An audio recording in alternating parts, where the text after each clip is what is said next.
Dievo baimės dovana.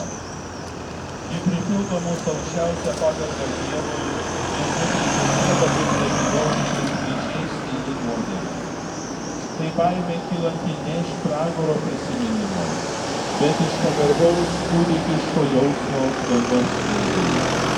Tai baimė, kuri yra pradžia išminties, atpalaiduojančios mus nuo pasaulio malonumų, galinčių vienu ar kitu būdu atskirti mus nuo Dievo. Apaštalas Paulius sako, visi vedami Dievo dvasios yra Dievo vaikai. Jūs nesate ne vergystės gavę dvasią, kad ir vėl turėtumėte bijoti, bet gavote į vaikystės dvasią, kurie šaukime Abba, Tėve.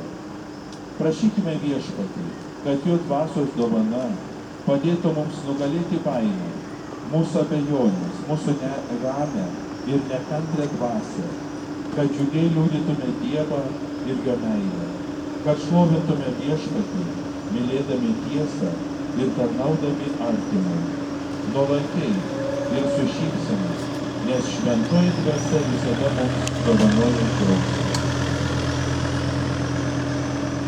Ateik šventoji Dievo baimės dvasia į mano širdies gelmes, kad visuomet turėčiau prieš akis tave, mano Viešpatie Dieve.